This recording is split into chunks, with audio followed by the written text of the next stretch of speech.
Dun, dun, dun, dun, dun. This chord is really close to me. This is going to be a problem. Oh, don't just go into it, Kate.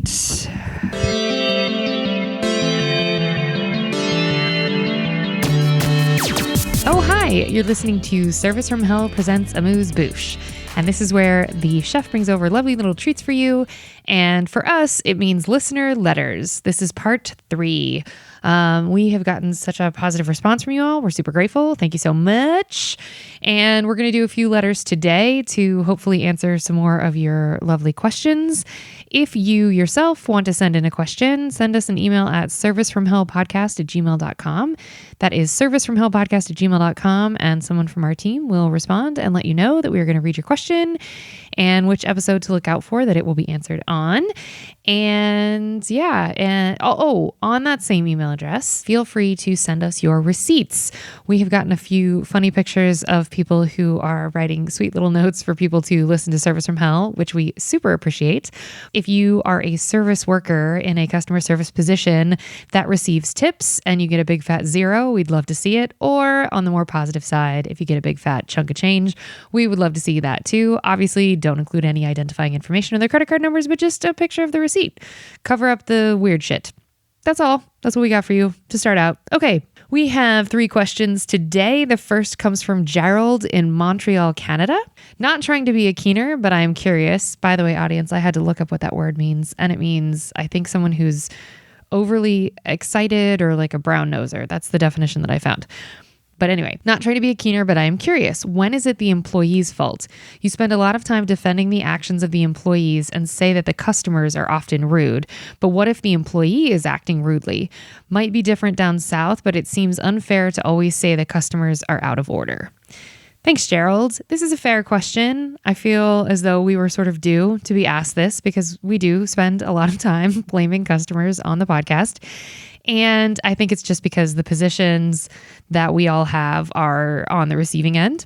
And as we have talked about ad nauseum, there is sort of a power dynamic that gets established when it's a tipped position. So there is that to consider. When is it the employee's fault? Listen, I have worked with, in the very recent past, some people who, if they spoke to me or behaved the way that I have seen happen, I would probably leave the experience because they would have ruined my night because I'm a sensitive little flower. But I would also definitely not tip them. And it takes so much for me to not tip. I mean, just so much. It's short of, physical contact or calling me outside of my name. You're going to get something. And some of the ways that I have seen coworkers interact with customers are abhorrent, to be fair. I have watched fellow employees yell at customers, tell them to shut up. I have seen, that sort of subtle attitude that is more overt than it is subtle. And you can tell that the person that is waiting on you is not having a great day. I have seen that repeatedly. And yeah, I mean, it would be naive to say that it is always the customer's fault. That's not fair. Not only is it naive, it's naive and unfair, but it's also just statistically impossible for the same person in an interaction to be wrong every time. So the customers being rude to us is sometimes in direct response to our being short or shitty to them. So, I don't have, maybe I do. I'm trying to think of a specific example that I would have where I was rude. Okay, here's one. There was so in the smaller upstairs room at the comedy club where I used to work, the turnover is very fast. The turnover in all the rooms is very fast, and it's usually 2 shows a night. And the smaller room usually has very picky particular producers who have things, the way that they want them done. And then you get a lot of diva comics up there and you just get a lot of really demanding customers. There's very few people that go to a comedy club that don't feel entitled to something on some level. That's just been my experience. I can't say the same is true from having worked in a bar, having worked in a restaurant. I just can say that from working at a comedy club, I will say there's almost no one in the building, short of maybe the roaches in the wall, that doesn't feel entitled to some sort of something. Now, that could be entitled to a cup of water, and that could also be entitled to a sort of VIP exceptional experience. So it can be entitlement of a small thing or entitlement of a big thing. It often happens with customers that they feel entitled to not have to get the 2 drinks, or to be entitled to sit wherever they want, or to be entitled to heckle the comics or take photos or record audio, any of those various things. And those things are sort of pretty overtly not allowed to happen. But there was a night when an older gentleman, I want to say he was late 50s, probably early 60s, had decided that on this trip to California, he was going to try edibles for the first time. And listen, I don't know a lot, but I do know that eating weed is much more questionable, I would say, than smoking it, because eating it, you don't know how much you're actually putting in your body. And especially if that isn't part of your normal practice, like if you're not really a drug person, you don't know. So the only reason that I know that he took an edible was because it gets really hot up in that room. It was a summer day. It was probably minimum 90 degrees in the room, and that was with the air on, and it was packed, and it was the first show. So it meant we were going to have to get this audience out very quickly. And so I'm taking care of the left half of the room, and the part of this room, part of every room there, but particularly this room, is speed, because you're going up and down stairs in between every order, like a whole flight, and the bar is downstairs in the basement. So you have to factor that in for your time. So timing in that room is more important. And so this gentleman sits down, but he sort of plops down, and I don't notice it at first. And all of a sudden he slumps forward, and it's not the I'm going to vomit. It looked as though I thought it was diabetic shock, because I've seen that a few times, and I can kind of suss out the difference between that and drunk slump. And his wife starts panicking. And so I go over, because they happen to be in my section, and I was like, hey, I need everybody here to talk to me. I need to understand what was it. I have them basically break down what he ate, how much he drank, and if this was heat stroke. So I immediately I say, okay, I'm going to get orange juice right now. And I go downstairs and I get orange juice, and then I get the manager who, who thinks I'm being dramatic. And there was nobody else in the room except for the other server, who was busy doing her job. So I get him to get aware enough to drink some of the orange juice, and I handled the situation, I think, fairly well. But then the manager comes up and is like, you have to leave. And he was much more, he came to really after the orange juice. So what I think happened is, yes, he took an edible, but then I think there was some sort of diabetic or sugar response I've seen that happen in people who take edibles as well. I've just seen a lot of various responses. Like, don't just think because it's legal in California that it's going to just do to you what you understand. Anyway, that's a whole other lecture series that has nothing to do with this podcast. But so he comes to a little bit. And then his wife completely calms down and wants to stay for the show, because it was a show that was most assuredly going to have a surprise guest. And I believe the surprise guest ended up being Bill Burr that night. So, a massive name, and in a very tiny room. So I talked to the manager, and I'm like, I'm not willing to serve them anything. And I think it's a real it's sort of a medical risk to keep them here. And he agreed with me, and he said to the wife, he was like, look, you guys have to go. And they wanted to argue, and I kept my cool, but it's a pretty jarring experience to see someone who you're like, this person might need an ambulance. And it happens so regularly at the club that you just sort of think, you don't see how it's affecting you, but I'm just a sensitive person, and that stuff really affects me. And that's the part of working one of the many parts of working in nightlife that is so, so, so hard, is watching people pushed to this inexplicable kind of edge and taking their bodies on this, I don't know, this train ride. Not that I haven't done a version of that myself. I'm not an angel, but it's just really tough to see night after night. Anyway, so I was taxed, and it was, like I said, it was like 90 degrees in the room, and it was the first of 2 shows. And I knew, and I was probably this was probably my 4th shift that week. And I just had it. I was just so tired. It makes me nauseous thinking about doing this again. Anyway, so he gets ushered out, and now the show has started late because we all thought that was a medical emergency, and it was bordering on it. And so the show starts late. So then you're losing even more time in the room to turn the rooms, but the show's still going to take its 2 solid hours because that's how these diva producers are. And I get it. You've asked for the room for 2 hours. So I get it from both sides. So as we are getting everybody out of the room, this couple is lingering and sort of taking their time. And it was a couple that had complimented, because the husband in the couple owns bars and started as an EMT. And so both of them said lovely things to me, which was very sweet. But I don't recognize faces because you're moving so quickly there. So this couple happened to be kind of lingering in the back when we were turning over the room. And I ran up and I was like, hey guys, you got to get out of the room. We have to turn this room over. And I said it probably even more abruptly and rudely than that. And the guy goes, Jesus, we were just waiting. Like, okay, we'll leave. And I recognized that I came at him really harshly, especially because he and his wife had just been so lovely to me and like saw me as a whole person, before then.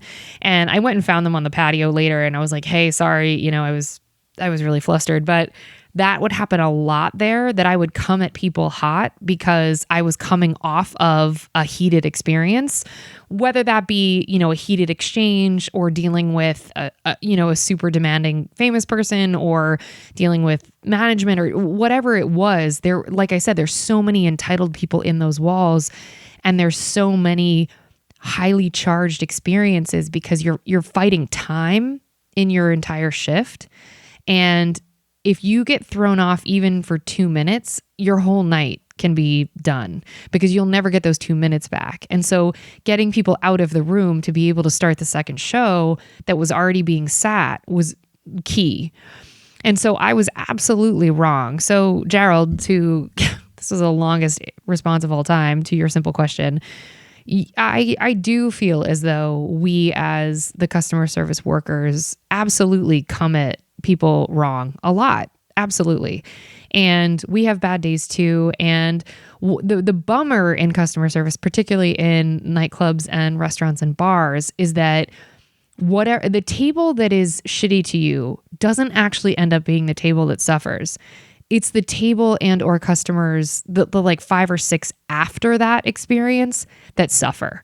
And they could be absolutely lovely people. And I've caught myself doing that more than once, of just coming at, because the tables are so squished together there, coming at the second table that I go to with a ton of attitude that they didn't earn or deserve. And I would try to like write it off as the surly comedy store or comedy club server, but it's not a cute look.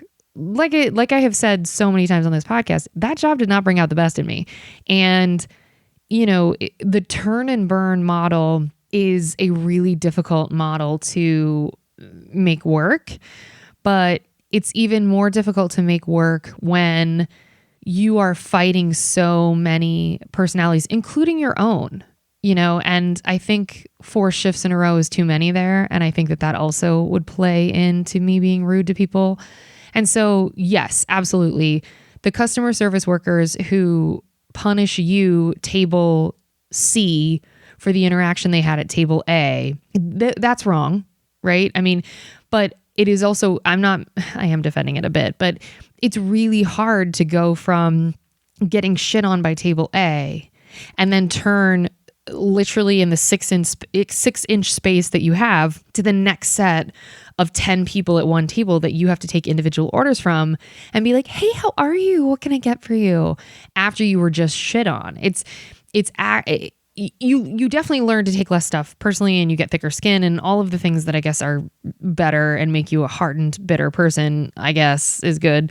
But there is that you don't ever have time to recover. Because usually in a normal restaurant setting, if a customer shits on you and wants the bill for free and whatever, and they do their thing, You can go in the back and be like, man, table 47 is annoying as hell and they're terrible and whatever. And you're going to get a bunch of people commiserating with you and being like, yeah, absolutely, they were terrible. Or, oh, you're right, blah, blah, blah. At the comedy club, it's so fast. There's no time. There's no time. So you just keep swallowing. It's just like a bunch of shit water. Just swallow, swallow, swallow. And so the occasional times that you interact with like a table that's giving you, I don't know, what's that really good orange drink at McDonald's that they're bringing back? That Sunkist or the High C, whatever the hell it is. That orange drink, like that table could be the equivalent of that, but you were busy drinking shit water for the last 5 tables. So one table of Sunkist or High C isn't going to make up for the shit water you've been drinking. This is a really good metaphor. I'm very proud of myself. Anyway, all of that to say, yes, Gerald, I do feel it is never 100%. It's not a zero-sum game where it's always the customers or it's always the employees. That's just statistically impossible. But the piles on piles on piles, you could interact with 100 amazing customers. And then if the next 10 that you have are treating you like pure garbage, you're not going to remember the previous 100 that were awesome. You might think of them several days later and think, that night wasn't a total wash. But you're going to hyper focus on those 10 because fuck those 10 people. Like, they're rude. And that sucks. So, Gerald, that's a really long-winded response to how we are sometimes wrong. But yes, you're not a keener. I like that I learned that word. Okay, question number 2. Eric from Salt Lake City writes, I saw this definition of poor customer service and it made me actually laugh. I work for a restaurant out here and it makes me go cross-eyed crazy when I hear about expectation. Oh, who knew? I really didn't write my answer for the last one. That's funny. She wrote they wrote expectations in quotes. The definition I saw was, quote, what is poor customer service? Poor customer service happens anytime your business fails to meet a customer's expectations. It could be the quality of service your customer received, how long it takes for you to answer their phone call. This, I guess, could also mean restaurant or table, or just their overall experience with your brand. What do you think about this definition? Oh, end quote. What do you think about this definition? Oh, Aaron, this is loaded. Poor customer service. It's a flawed. The thesis is wrong, or the sort of premise of this question, or the premise of their definition is wrong. Happens when anytime your business fails to meet your customers' expectations. My God. I mean, you have just set us all up for failure. Because P.S., Aaron, you, me, and Tom down the street, we're not going to know what our customers' expectations are. Because I'll tell you this much, it isn't just I'm expecting to, I don't know, for like Subway, I'm expecting to get a good Subway sandwich, or for a comedy club, I'm expecting to laugh and buy 2 drinks. I'm expecting you to speak to me in a certain way, but not too long. But I'm also expecting you to not enforce the rules with me, make me a terminally unique bunny unicorn that doesn't have to follow the rules that have been established for the establishment that I am currently inside of. So it's the premise of this is flawed because it's flawed because it's impossible to meet expectations, especially because unless the customer comes in with a typed, drafted, laminated, sheet of paper stating, hello, customer service worker, these are the things that I expect to happen during this experience, then otherwise you're guessing. Because short of, even in a call center setting, if someone's calling and saying my radio is broken or whatever the hell, do people even listen to radios anymore? I don't know. My whatever the hell is broken, if you as the representative have to toe the company line of, yeah, well, you always say no the first time around, which is a real thing that some customer service call centers are told, especially when it's, trying to cash in on the warranty or whatever, that customer's expectations have already been not met and they're already disappointed and they're already potentially going to come at you hot because they came to you for the solution and you didn't offer them a solution. So I think in that setting, I just think that the idea of expectations is where this is so wrong in general. Because Aaron, who wrote in this question, says that they work in a restaurant out in Salt Lake City. And so I think expectations hits a little harder for those of us that work in food and beverage service because, I might like the way that a pizza tastes smothered in pineapple and onion. Ooh, I do. Ooh, I do. A little bit of barbecue sauce. That's my pizza jam. And someone else who's stupid might say that pineapple on pizza is gross, and fuck them because they don't know what they're talking about. But also, that's just some people's preferences, right? So if the expectation is that a pizza place is going to have both pineapple and whatever the hell people that don't like pineapple, like, I don't know, mushrooms on pizza, barf everywhere, fine. You might walk into a pizza establishment and expect both options because that's just what you expect. Well, this particular pizza location may only give you cheese pizza and tell you to fuck off or whatever. And now your expectations haven't been met. Well, did you get poor customer service? I mean, yes, okay, if they told you to fuck off, sure. But if they just said, well, I didn't know, we only have cheese pizza here, is that necessarily not meeting or is that necessarily poor customer service? Well, no. It just didn't meet your expectations. So that is a long answer too. But then I need to look at my own sort of, when I go into a customer service situation, I need to look at the fact that I also have expectations. And, I've gotten frustrated when I've ordered a black coffee and gotten it with cream, or, I wanted the customer service person to help me find a certain size and that person couldn't be bothered or something. I mean, those are expectations that I guess that I have. And I think maybe this definition is just a little too broad, and it needs to be, and maybe there needs to be additional wording added to it where it says, baseline, like poor customer service happens anytime your business fails to meet your customers' baseline expectations, which are expectations that everyone should have when interacting with your particular business. Meaning, when I go to, I can't think of an innocuous business that wouldn't come after us, but just when I go into a retail store and I want, I need help finding the dressing room, that the customer or the sales person can help me find the customer, or that the salesperson can help me find the dressing room. I mean, I think that's sort of a baseline expectation.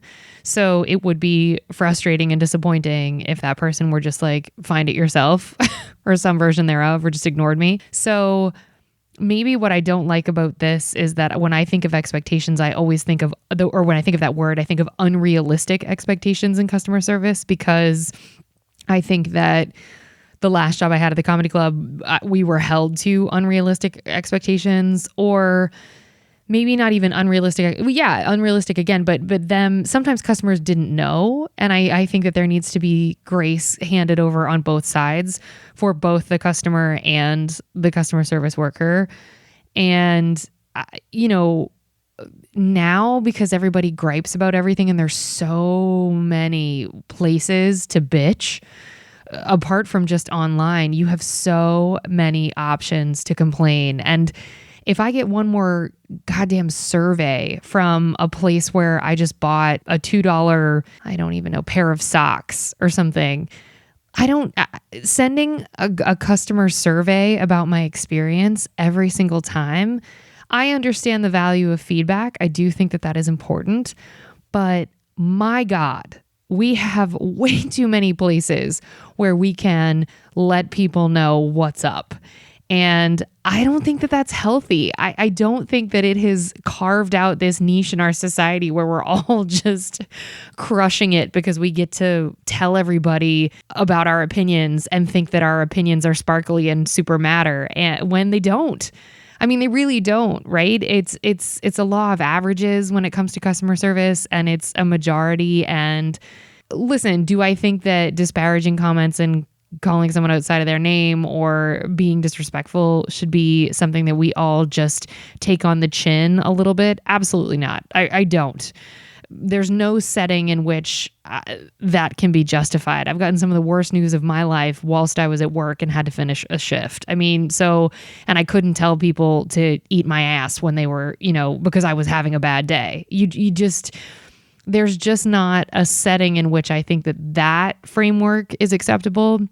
However, I do think that the fact that we all think that we're playing Big Brother with each other which is so ironic considering everybody's so concerned about being tracked and all this just fear-based nonsense that we're all walking through with COVID.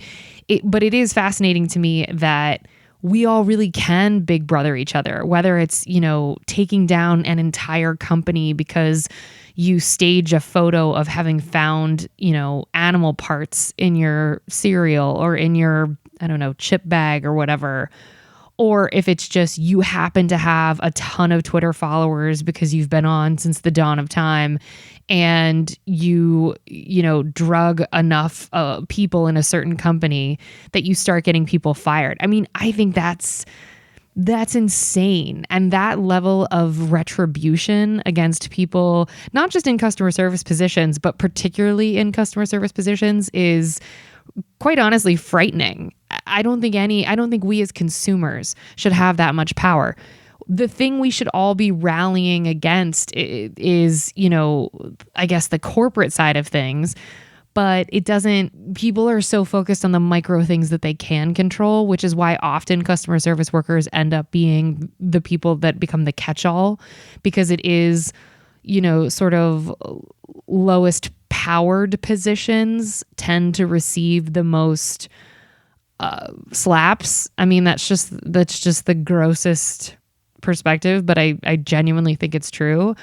And knowing that we have to take it on the chin a bit because we are, as I always say, singing for our supper, is taken advantage of. And so I think these expectations of, I snap my fingers and someone comes to my table and my drink is halfway full and the next one's on its way. And this bananas Foster or whatever, some flambéed dessert is, perfectly aflame when it arrives at my table or whatever. I mean, I just think that we have lost our way in that people are having such a hard time being present, that they're so busy adding up things and putting them on a ledger.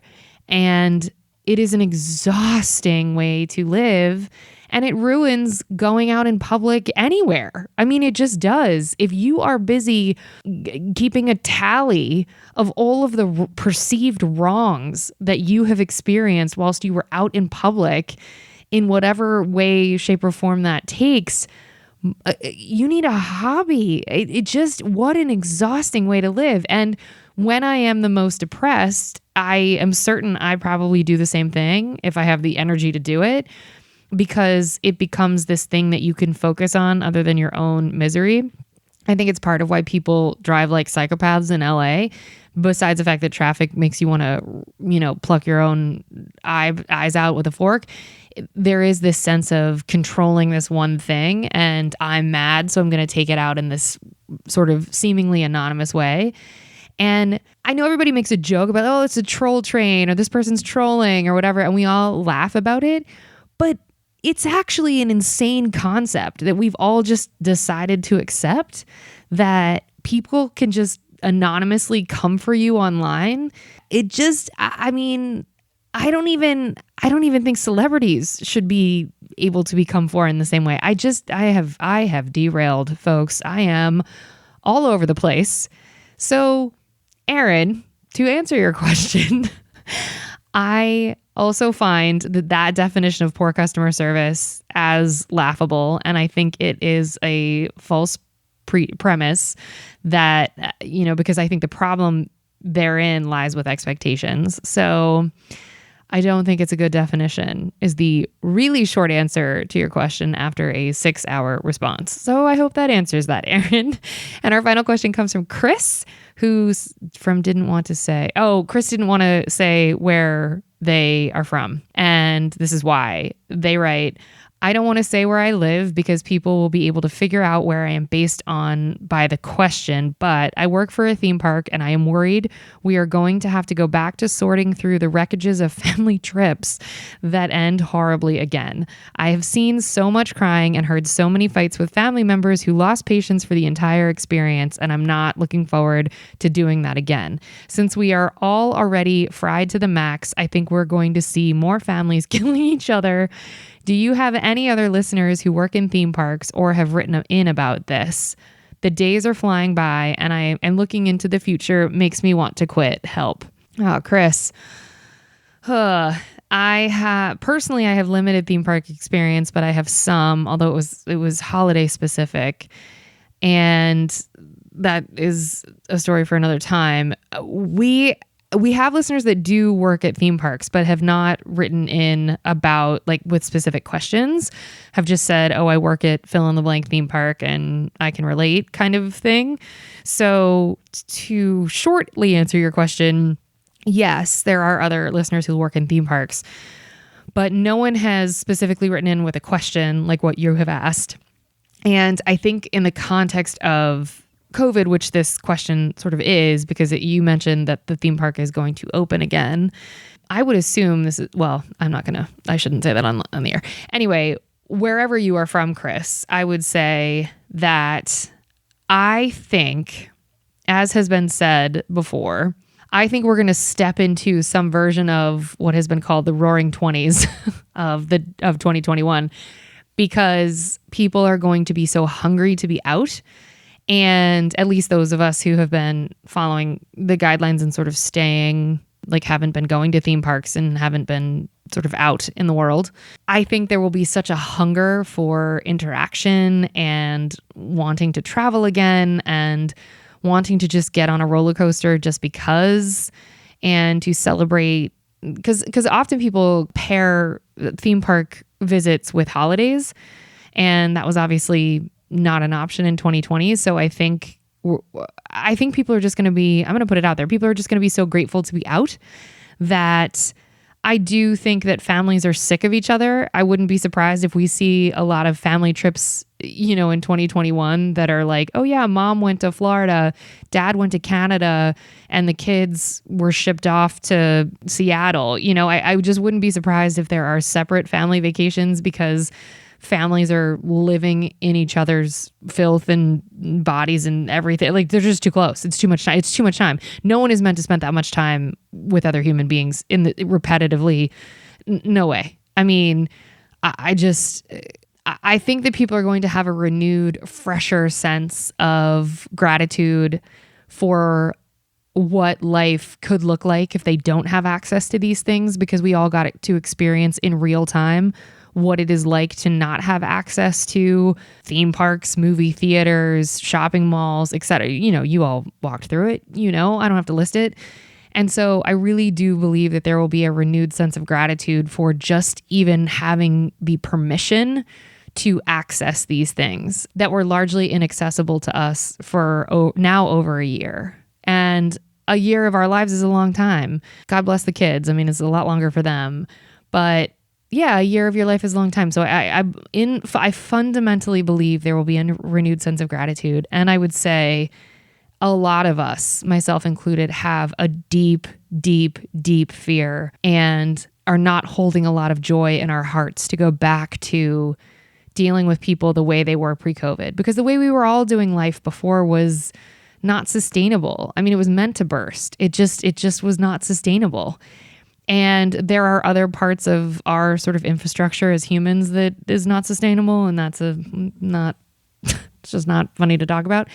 But I would say, I think we're going to get better. I think we're going to come back from this, and I think the lines to hug Mickey Mouse are going to be out the turnstile, and I think the desire to ride rides is going to just be so overwhelming that people are going to do it. The other thing you have to remember, though, that was not part of this question is that a lot of us, and Chris, yourself included, from what I can suss out from this question, a lot of us have been unemployed this entire time. And so there's been a real issue of finances. And so, I doubt the people that have been unable to pay rent, shout out to my mom for letting me live for free for the last year. The people who have been unable to pay rent I seriously doubt that they're going to have this sort of excess cash to be able to afford $1,000 family trip to a theme park. So there is that. I think that the reopening, people are going to be excited for, but the issue becomes financially, what can you pay for? So that is also something to consider. And yeah, I think that you're going to see probably more family meltdowns, but you may, on the flip side, you may see less because, again, I continue to put it out there. There will be a renewed sense of gratitude that the lights are on again and the doors are open and we are able to live some semblance of the life we understood before. And, you know, we are enormously privileged that our concern is how do we get back to theme parks and movie theaters? I mean, that is a level of privilege. To be able to have that as your concern is something we all need to be in deep, deep gratitude for. And that the concern isn't, how am I going to eat? Which now we have 50% less kids in poverty. What up? But, you know, I find myself hopeful.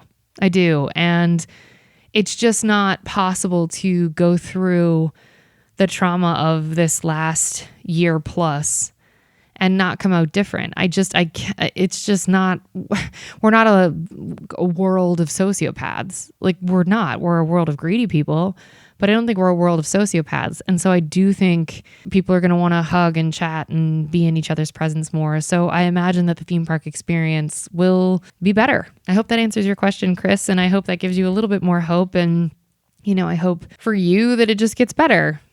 Okay. Well, folks, that's going to do it for us here at Service from Hell presents Amuse Bouche. We're going to drop your checks. Thank you so much for listening.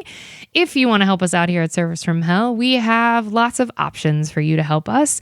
Tell your friends, subscribe, like, rate, review, do all the things that you all so graciously already do. Please keep doing that, and especially telling your friends and family to listen. And if you want to super help us out here, you can go to our Patreon page, which is patreon.com/The Kate Gaffney. That's patreon.com/THEKATEGAFFNEY.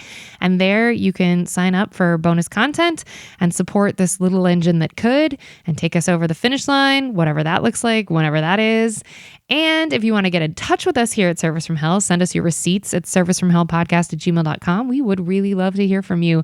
Thank you to the people that have submitted listener letters so far. These have been really fun. We've gotten a lot of feedback about it. Thank you, thank you, thank you. And if you yourself want to submit a story, we would love to hear your story. I can just read your story. Don't even have to read your name. It is always very interesting for me because I think I have tunnel vision when it comes to experiences with customer service, because obviously it's my tunnel that I'm in, working, doing my thing. So again, thank you all so much for listening. Remember, as things open up, be extra kind to people, make extra eye contact. We're going to have masks on half of our face. So just, smile with your eyes, let people know you're paying attention and that you're recognizing the human in them because you have human in you. Good night, y'all.